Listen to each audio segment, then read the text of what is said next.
À tous, bienvenue mesdames, messieurs. Encore une nouvelle date qui restera inoubliable pour le monde estudiantin béninois, le 24 mars 2020. Ce jour-là, un tir, dit-on, à bout portant de la police républicaine en croix. Le président de la Fédération nationale des étudiants du Bénin, FNEB, aurait eu raison d'un des leurs, Théophile Dieudonné Diao. Tout serait parti d'un affrontement entre étudiants et forces de l'ordre après l'arrestation de certains des leurs suite à une tournée d'interdiction d'occupation des amphithéâtres en vue de mesures préventives contre le coronavirus, la fameuse pandémie. Et le campus d'Abomey-Calavi, mesdames, messieurs, voilà, en sortira plutôt endeuillé, le peuple à nouveau affligé. Mobilisation estudiantine au Bénin contre le coronavirus et mort d'homme. Regrettable incident ou un drame de plus. Il s'agit là, mesdames, messieurs, du thème en débat ce jour. Pour nous accompagner pour cet instant analyse, Gilles Chris Chidi, journaliste et analyste politique. Gilles Chris Chidi, bonjour. Bonjour Joël, bonjour à tous nos téléspectateurs sur SICA TV. Et merci de répondre à cette invitation. C'est moi qui vous remercie. En face de vous, un collègue. Confrère. Bien sûr. En tout cas, précédemment, ensemble, pour débattre de sujets aussi importants, il s'agissait là de la conférence des forces vives de la nation. Bien sûr. Bon, voilà. Là, oui. Et là, nous parlerons aussi de sujets qui engagent la République. Et ce sera avec, donc, Nassis Ressou. Pour vous qui se rappellent très bien. Journaliste, il est analyste politique également. Nassis Ressou, bonjour. Bonjour Joël. Et merci d'être là ce matin en notre compagnie. C'est toujours un plaisir. Heureux de l'apprendre. Encore, malheureusement, mesdames, messieurs, des affrontements entre étudiants et forces de l'ordre. Ce n'est pas tout. Au-delà des affrontements, il y a eu, malheureusement, mort d'homme. Et mort d'homme, dit-on, Nassis Ressou, à l'issue de manifestations. Oui Joël, la nation est en deuil, il faut le dire.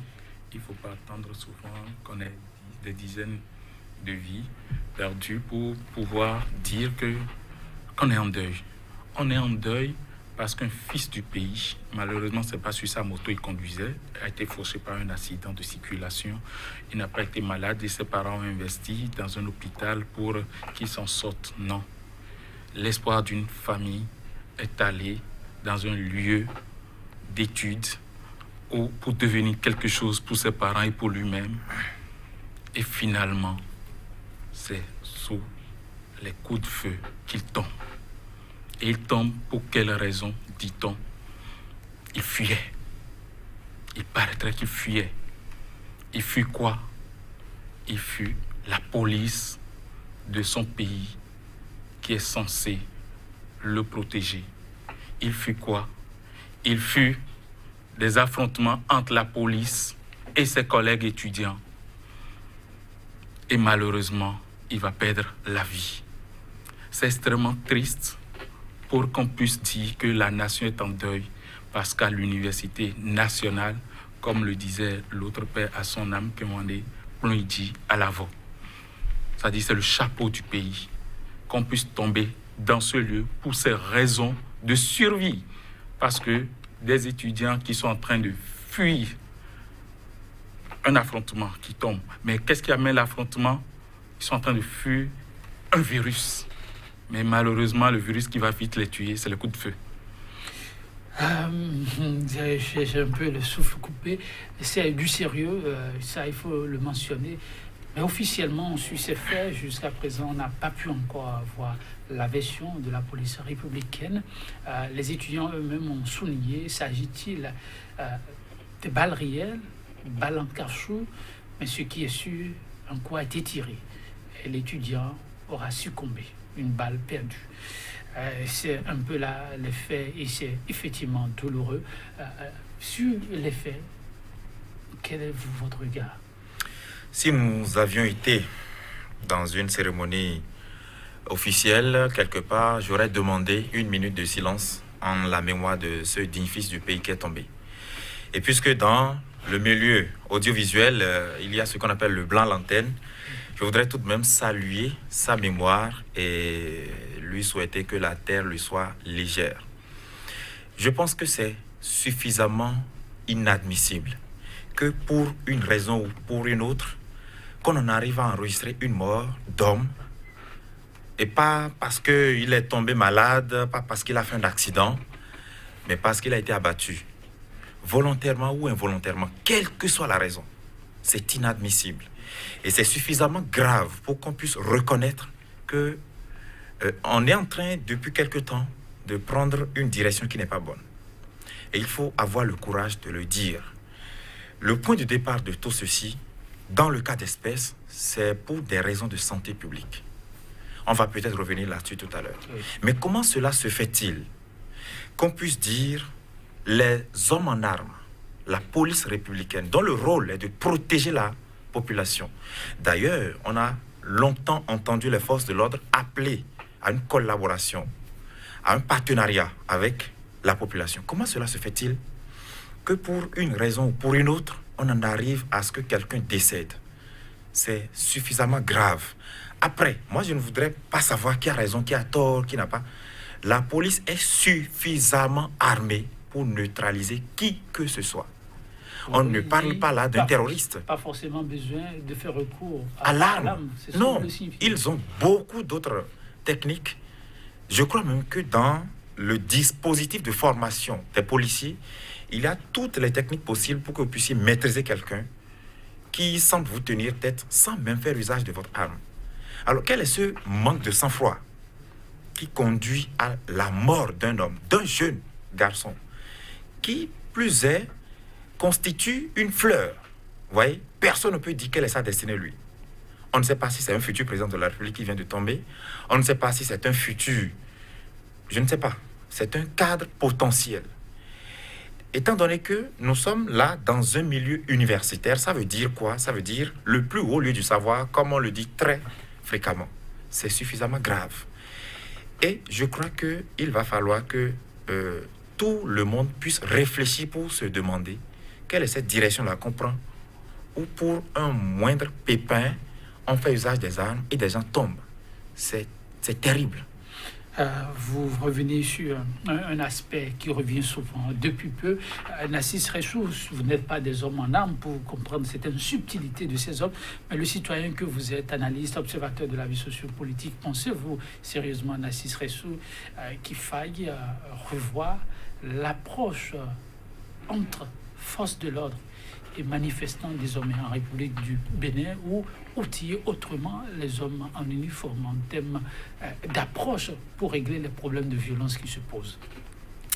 Joël, vous savez, je risque de virer dans des constats qui va friser, soit dire que je fais de la politique, mais c'est juste d'un regard analytique, c'est-à-dire non, quoi? On veut surtout le regard analytique. Voilà. Exactement. Vous voyez, depuis les indépendances, ou avant les indépendances, voyez combien de fois le changement, les coups d'État, le changement de régime, on en a connu une quinzaine selon l'histoire, et sans effusion de sang. Et voyez, depuis la conférence nationale à ce jour, on peut enregistrer des cas de bavure policière, bien sûr, mais c'est-à-dire en l'espace de temps où ces actes arrivent, ne nous amenait pas à craindre.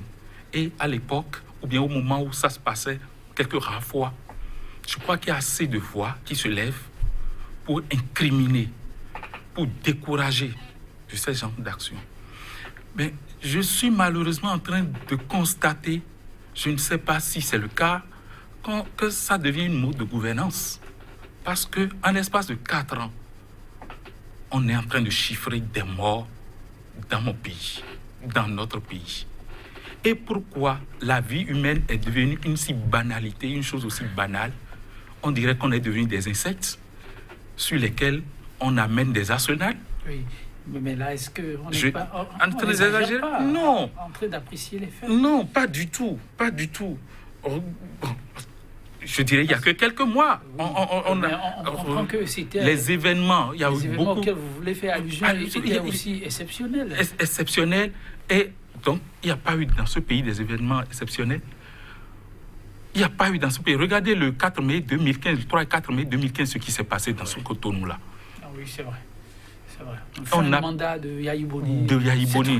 Dans Cotonou. Et on n'a pas eu, vraiment, je salue ces responsables à l'époque. Je voudrais parler de l'hiérarchie policière de l'époque. Je voudrais parler de tout ce qui était aux affaires en ce moment-là. On n'a enregistré aucun cas de décès. On est arrivé, ceux qui vandalisaient les trucs dans la ville sont arrivés même à brûler des véhicules de sapeurs-pompiers. C'est un acte grave qui ne reflète pas du tout un acte de civisme, mais ces faits-là sont arrivés. Dans ce pays, dans ce même campus-là, on a renvoyé Boni Yahi avec une délégation. Il était allé pour une inauguration ou quelque chose. Les étudiants l'ont renvoyé avec une délégation étrangère. Mais il s'est replié. Il n'y a pas eu usage de force. Il n'y a eu rien. Mais pourquoi aujourd'hui, pour moindre geste, on dégaine et on enterre? Regardez la dame de Kadjeron, j'oublie souvent je n'ai pas trop regardé son nom. La dame, elle était sortie pour chercher son enfant. C'est vrai que... À Moussou Prudence, voilà, ça me revient. C'est vrai que... c'est son nom qu'on a mis au devant de la scène, mais beaucoup sont tombés. J'ai vu des images de Zémidjan dans des coins de rue qui ont perdu la vie. On n'appelle pas leur nom. Vous revenez sur ces faits, ce sont des événements douloureux. Malheureusement, oui, l'histoire d'un pays reste son histoire. Il faudra s'y mirer pour pouvoir faire des bons qualitatifs. Donc c'est juste l'objectif. Comment faire pour éviter que cela ne se répète? Une mort, c'est toujours une mort de trop, dit-on. Oui, là, tu dis, oui. Est-ce qu'il faudra peut-être demander à la hiérarchie policière de revoir carrément la troupe? Mais ça dépasse, à mon avis, même la hiérarchie policière. Parce que dans d'autres pays plus organisés, lorsqu'on observe de pareils cas, c'est que automatiquement le responsable de la police, il démissionne. Ailleurs, c'est comme ça. Automatiquement, parfois, c'est le ministre de l'Intérieur qui dit « Franchement, je n'ai pas été à la hauteur, je démissionne ». Alors, moi, je ne dis pas que c'est ce qui doit se passer au Bénin, mais c'est un cas de figure. Alors, qu'est-ce qu'il faut faire? C'est que d'abord, il faut qu'on puisse se rendre compte d'abord qu'on est en train de faire quelque chose de très grave, de très mauvais. Il faut avoir le courage de le reconnaître, parce que si vous n'en prenez pas conscience, vous ne pouvez pas changer la donne. Narcisse a commencé à rappeler les faits de avril-mai 2019. Des événements inédits qui ne se sont jamais produits au Bénin. Rappelez-vous l'élection de 2011, avec une grosse polémique sur la LEPI. Des gens ont dit non, faisons la LEI, non, la LEPI n'est pas bonne pour le Bénin, etc. La Cour constitutionnelle a pris une décision pour dire on va voter avec la LEPI. Les gens n'étaient pas d'accord. Le pays était au bord du gouffre presque, mais tout le monde est sorti indemne, même pas un blessé. Alors en 2016, même d'abord les législatives de 2015, il y avait eu une grosse polémique, des injures, parfois réseaux sociaux interposés, médias interposés, mais personne n'a jamais été blessé au point qu'on enregistre un mort. Quelle est cette manière-là où nos forces de l'ordre ont la facilité de tirer, qui donne l'ordre de tirer? Parce que je sais qu'un policier ne peut pas décider de son propre chef de tuer quelqu'un. Même s'il a fait usage de balles blanches pour tirer sur quelqu'un, c'est qu'il a dû recevoir un ordre de quelque part. Alors, qui donne cet ordre? En 2019, lorsque les gens sont tombés après les élections, moi j'ai écouté le ministre de l'Intérieur qui s'exprimait sur Radio France Internationale. Et la journaliste lui posait subtilement une question pour dire, bon, alors j'imagine que maintenant on va devoir situer les responsabilités. Et à lui de répondre presque avec hésitation pour dire, oui, bon, on va certainement ouvrir une enquête.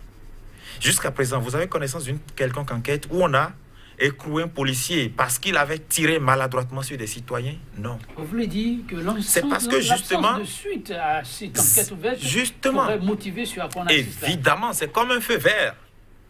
On dit qu'il ne dit rien consent. Lorsqu'on fait quelque chose de mauvais, je donne un cas de figure. Lorsque vous, en tant que père de famille, vous rentrez dans votre maison, vous avez 4 enfants. L'un des enfants se met à frapper l'autre de façon abusive. Et puis vous voyez ça, vous ne dites rien. C'est comme si vous cautionnez son acte. C'est une caricature très simple que je donne. Alors, quelle est cette manière-là où on ne nous a jamais situés sur ne serait-ce que les incidents de avril-mai 2019, de part et d'autre. De part et d'autre. Même si on situe les responsabilités et que dans le même temps, on traite aussi le cas des casseurs, de ceux qui brûlent, je saurais que c'est la justice Parce qu'il n'y a pas ce comportement-là où on se met à brûler les édifices publics. C'est inadmissible, ça aussi. Oui. Donc, c'est justement l'absence de cette situation de responsabilité, de cette prise de responsabilité, de sanction, qui fait que ça perdure. Et je dis, si on ne fait rien, c'est que ça va devenir une habitude où au Bénin, pour un moindre pépin, on va commencer à enregistrer des morts. Alors que, vous vous souvenez de 1990 où Monseigneur Isidore Souza disait qu'aucun bain de sang ne nous éclabousse et ne nous emporte dans ses flots. C'est suffisamment profond ce qu'il a dit. Et on a joué ça sur les radios tout le temps, les télévisions toujours diffusées. Alors, comment cela se fait-il que, à l'université, où la plupart de ceux qui ont créé les instances universitaires, les institutions universitaires à caractère syndical, je ne veux pas de la FNEP, de l'UNCEP, de l'UNEB, ceux qui ont créé ces institutions-là sont pour la plupart aux affaires actuellement, à divers postes. Alors comment cela se fait-il qu'eux soient là et qu'ils cautionnent que les forces de l'ordre enregistrent de tels dérapages? Pas la preuve, chacun dans son milieu. Je suis d'accord, c'est pour ça que je dis, au moins, on ne les a pas entendus dénoncer la chose. Oui. Je ne dis pas que c'est eux qui ont donné l'ordre. Oui, leur silence n'est pas bon. Je ne dis pas que c'est eux qui en sont à la base. Mais vous avez créé une institution. L'institution est à l'œuvre. On va revenir sur ce qu'ils ont réclamé. Et après, des gens sont morts ou quelqu'un est mort. Et puis, silence radio. Je n'ai même pas entendu un communiqué officiel où les autorités ont dénoncé ou au moins salué la mémoire de cet étudiant-là. C'est dommage. Ah oui, Nassis, y a-t-il eu comme de l'omerta autour de ce qui s'est passé sur le campus ou est-ce qu'on ne fait pas aussi un peu trop en parlant dans une situation pour la moins confuse, tendue pour tous? C'est-à-dire, Joël, quand je vois aujourd'hui des gens se réagir, commenter, prendre des positions sur la toile, sur les réseaux sociaux, je me demande si ils sont venus au Bénin, ils sont dans un Bénin nouveau, c'est-à-dire quoi? Ils ont atterri dans le pays, ils ont commencé par suivre les événements politiques et sociaux du pays il n'y a pas longtemps. Donc, parce que quand nous devons parler, nous devons toujours comparer hier à aujourd'hui. Et dans la quasi-totalité de ceux qui nous gouvernent aujourd'hui, hier, ils ont incriminé des moindres failles, des moindres détails.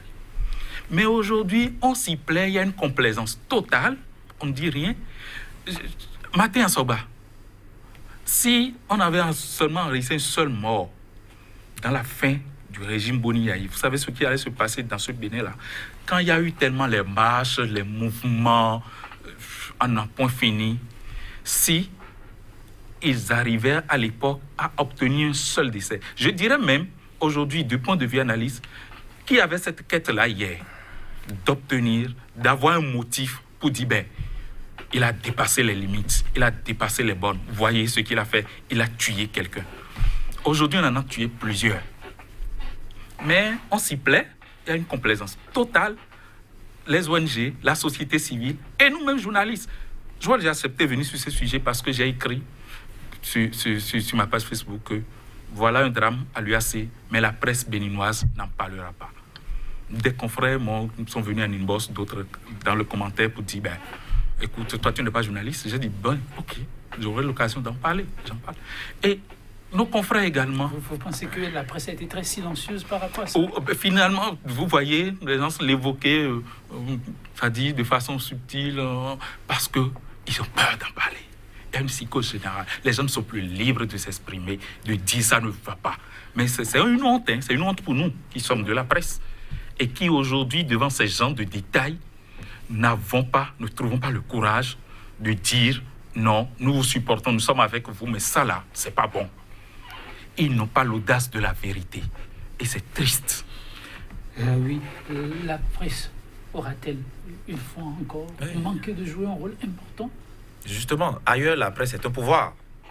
C'est reconnu universellement. La presse est un pouvoir. Oui. La presse a-t-elle cessé d'être un pouvoir au Bénin? Actuellement, je ne sais pas quels sont les indicateurs qui peuvent nous permettre de dire que la presse est un pouvoir. Vous savez, lorsqu'on dit que quelque chose est un pouvoir, c'est que la chose est non seulement indépendante, mais capable de prendre des initiatives. On a parlé de mort d'homme. Vous imaginez un citoyen béninois qui est mort. Et pas qui est mort par accident. Tué. C'est suffisamment grave. Ailleurs, ça peut bloquer le pays. Bien sûr. Vous connaissez l'origine du printemps arabe? C'est une seule personne qui s'est immolée. C'est suffisant pour qu'on puisse raser un régime, pour que dans d'autres pays, ça a tout changé. Mais ici, bon, c'est un non-événement alors que quelqu'un est parti. Alors, lui là, il a une famille, non? Qu'est-ce qu'il en est aujourd'hui dans sa famille? Qui allait saluer ses parents? Personne.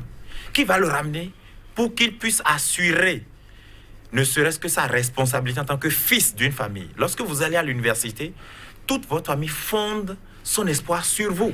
Voilà, j'ai un garçon à l'université, il va devenir, je traduis littéralement en français, hein, ce qu'on dit dans nos langues, il va devenir quelqu'un pour moi. C'est lui qui va s'occuper de moi. Voilà qu'il va à l'université, il meurt.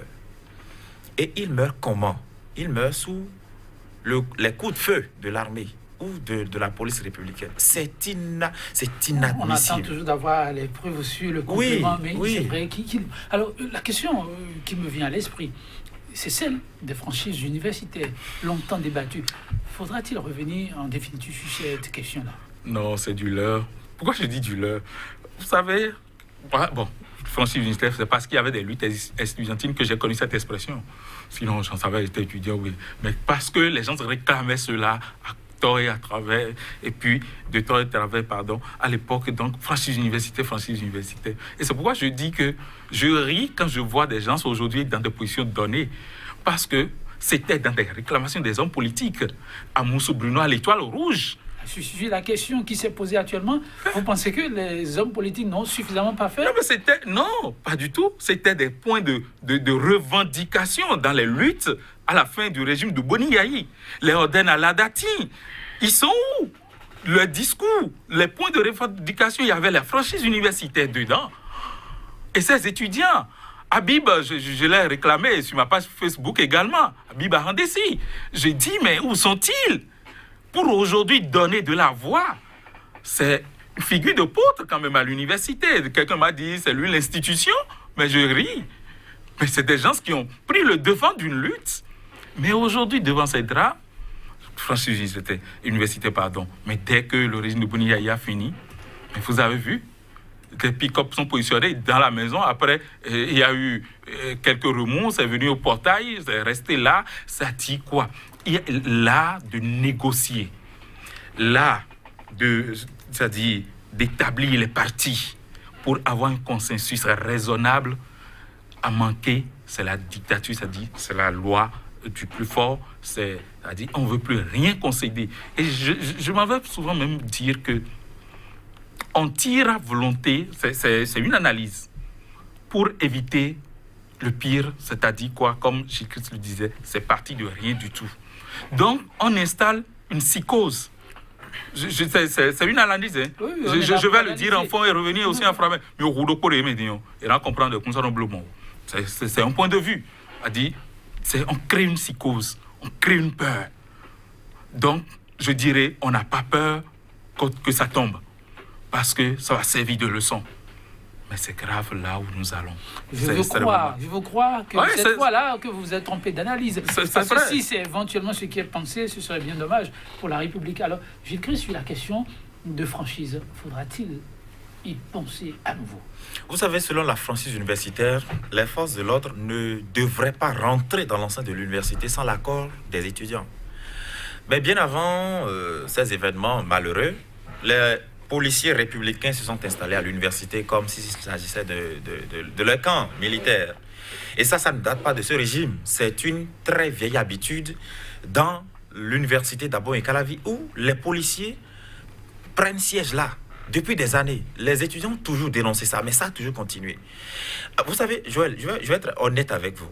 Si dans tout ce qu'on dit là, il n'y avait pas eu mort d'homme, je ne trouverais pas vraiment grand-chose à dire.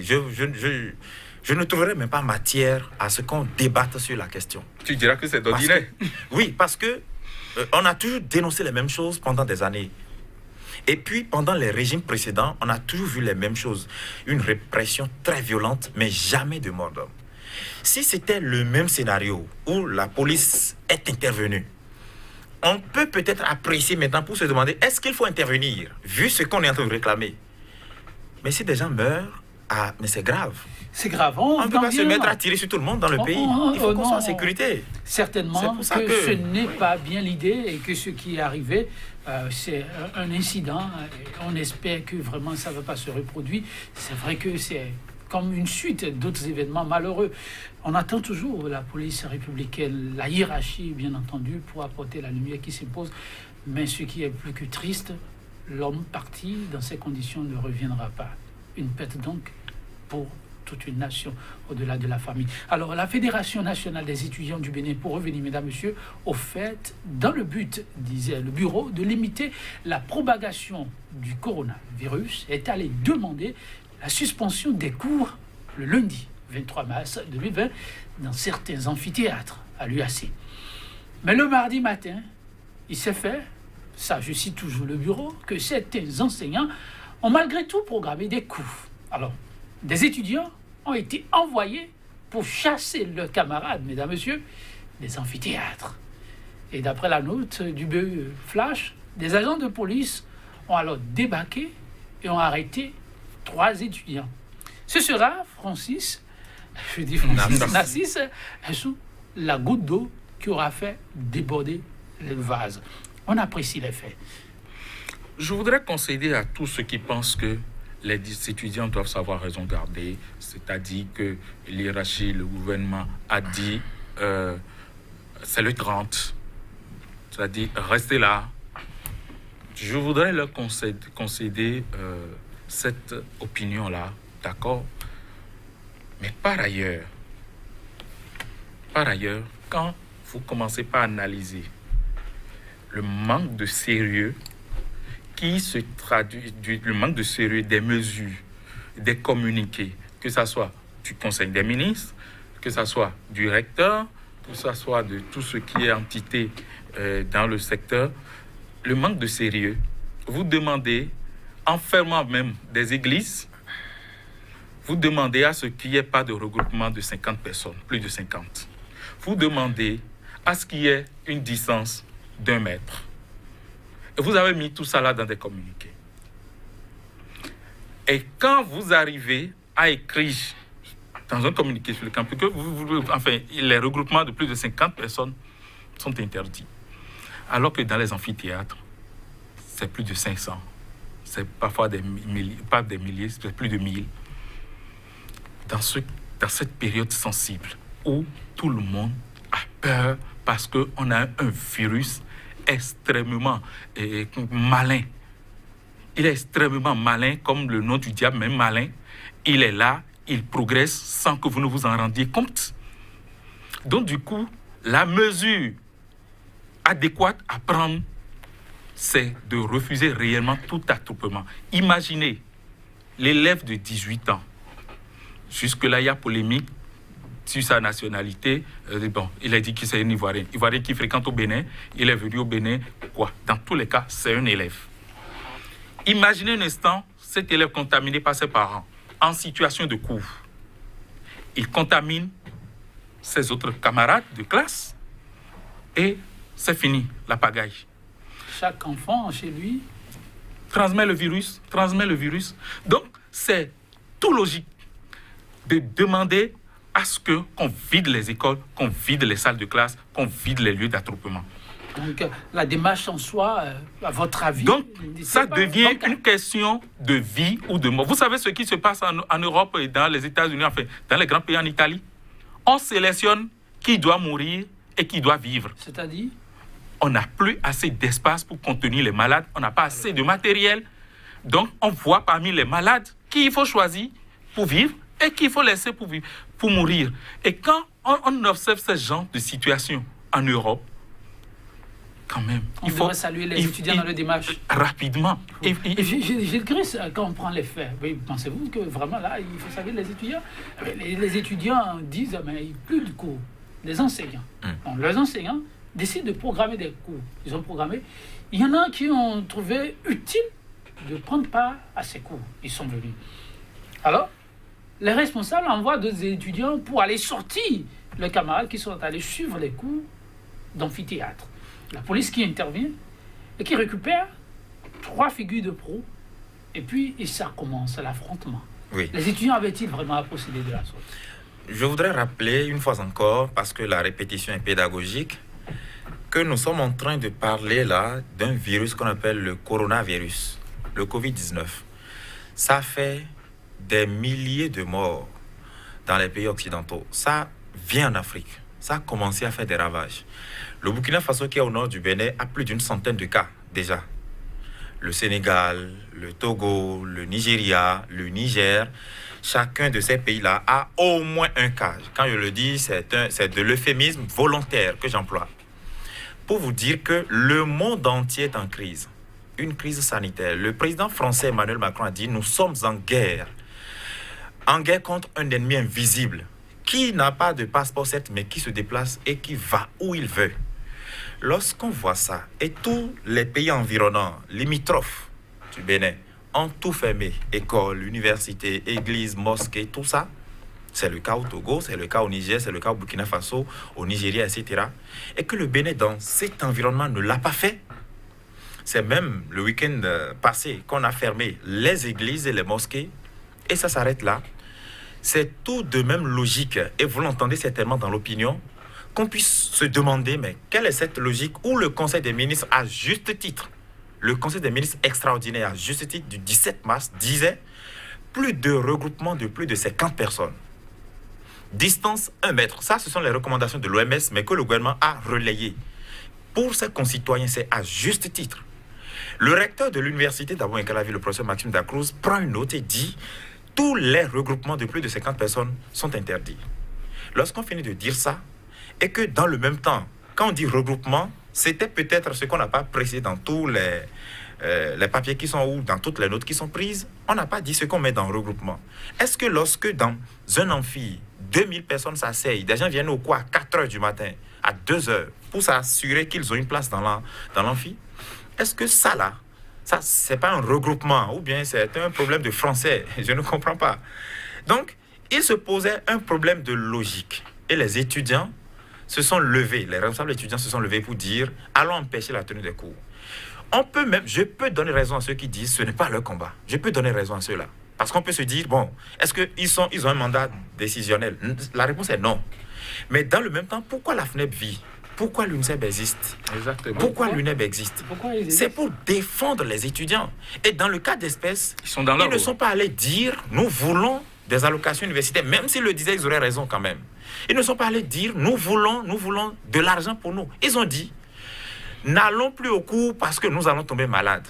Si c'est ça, et que même ils ont employé des méthodes qui ne sont pas bonnes, je ne trouve pas quelle est la gravité de ce qu'ils réclament pour qu'on puisse employer la force. On aurait pu dire bon, venez, on va vous expliquer. Jusqu'à présent, même si le gouvernement a jugé utile de ne pas fermer les écoles, c'est sûr qu'il y a un mobile à ça. Pourquoi ne monte pas au créneau pour l'expliquer de façon pédagogique, pour dire, voici très clairement ce pourquoi nous avons décidé de ne pas fermer les écoles et nous convaincre.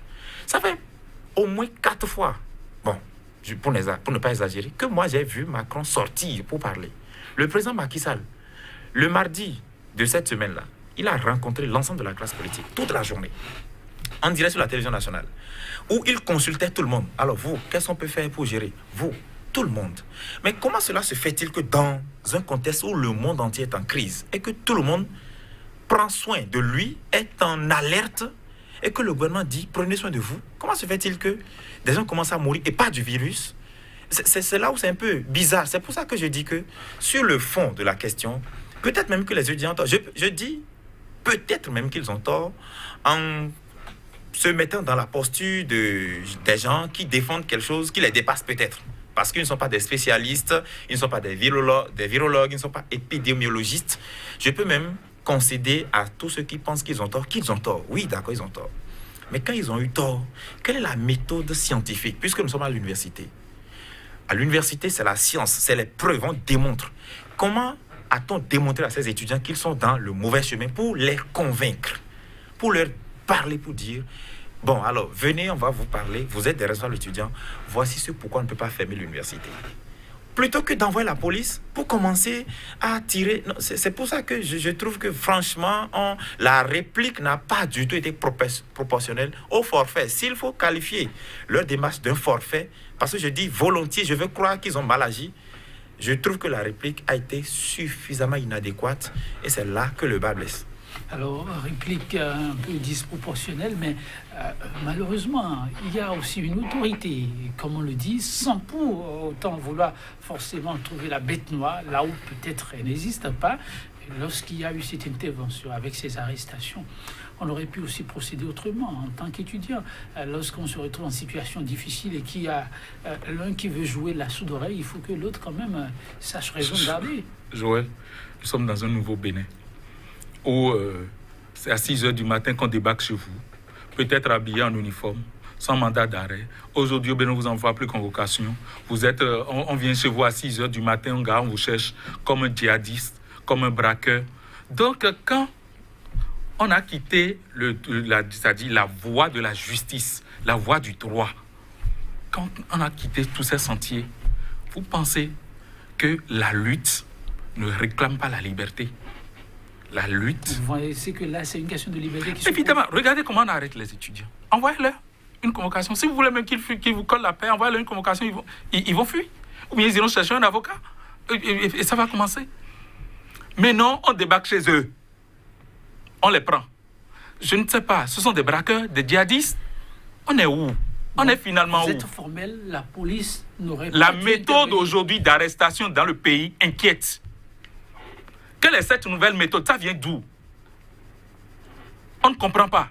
Et quand c'est comme ça, ne demandez pas aux étudiants de croiser les bras et de suivre.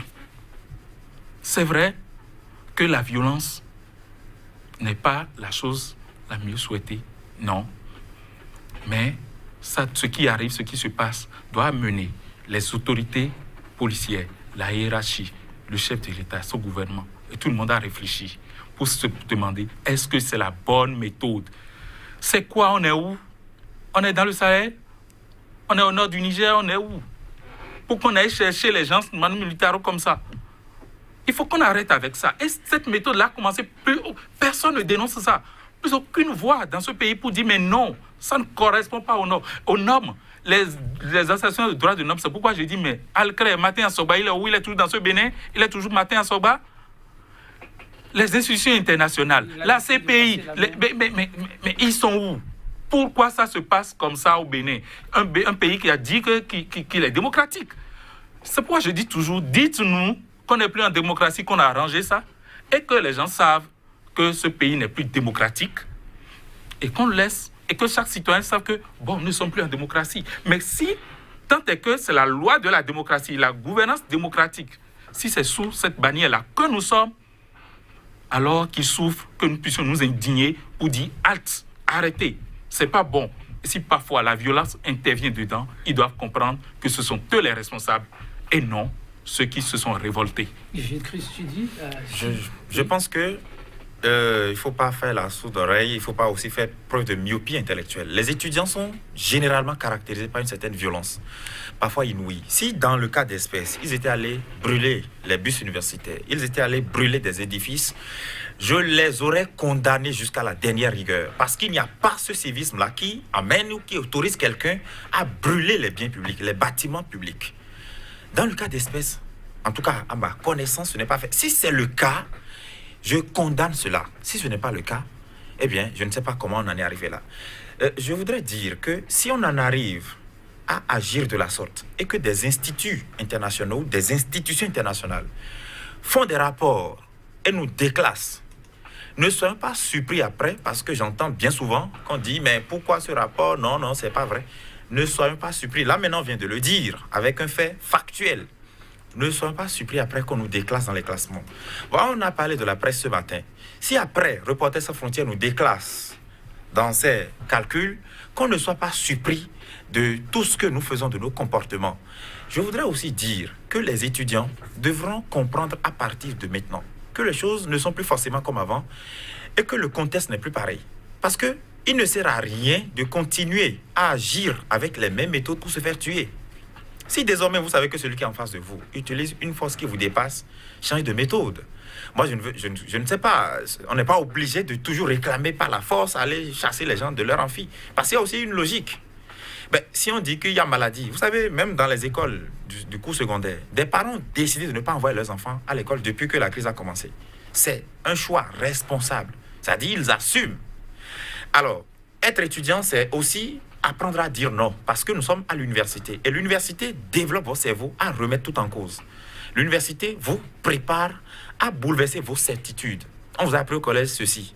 Mais maintenant, on vous prouve d'abord pourquoi on vous a dit ça et pour vous aider à aller au-delà. Donc, à l'université, on apprend à remettre en cause les choses. C'est pour ça que nos dirigeants devraient comprendre que les gens qui sont à l'université, les étudiants, ont déjà de façon génétique et sur le plan intellectuel, appris à remettre en cause des choses.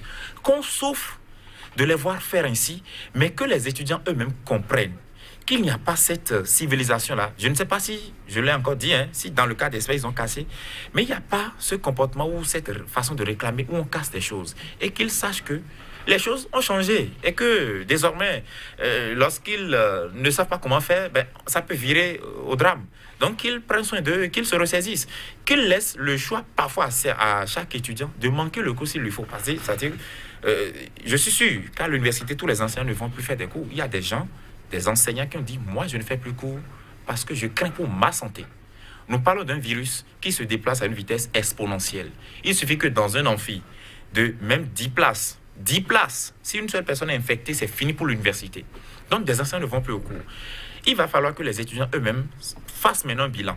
C'est-à-dire qu'à partir de cet instant-là, qu'ils s'arrêtent pour dire ce qu'on a fait, ça nous a conduit où? Ça a fait tuer un étudiant qui, selon nos informations, n'est pas militant de la FNEP. Je ne sais pas si c'est faux ou pas. Selon nos informations, il ne l'est pas. Donc, qu'ils se demandent, est-ce que la lutte a pour but de faire tuer nos camarades? C'est-à-dire nos chers amis étudiants. Donc, qu'ils changent de méthode, c'est-à-dire qu'ils laissent parfois le choix aux étudiants d'assumer leur propre choix, d'aller au cours, de ne pas aller. C'est comme ça maintenant. Je suis désolé de le dire, mais c'est comme ça. Merci beaucoup. Oui, l'heure est surtout à des projections pour l'avenir, un campus plus apaisé. Et votre appel est lequel? Et ça va être en même temps votre conclusion. Conclusion, je dirais, j'appelais ça un entêtement, face à cet entêtement par rapport au coronavirus du gouvernement, je dis que nous sommes déjà exposés et je voudrais garder une heureuse espérance en disant aux citoyens, aux élèves, aux étudiants, tout le monde, de ne s'être pas paniquer, mais rigoureusement de savoir que nous sommes déjà exposés. Parce que quand vous entrez, vous circulez, je suis resté à Cotonou ces derniers jours. Vous voulez conclure sur les étudiants? Si, c'est un appel qui concerne et les étudiants et tout le monde. Okay, allez-y. Donc, quand vous circulez dans Cotonou, vous voyez avec quelle banalité les gens prennent ce phénomène-là, cette maladie-là, ce virus-là. Dire, écoutez, votre appel à eux pour qu'ils soient plus responsables? C'est pour dire, face à cet entêtement, on peut considérer que nous sommes véritablement exposés.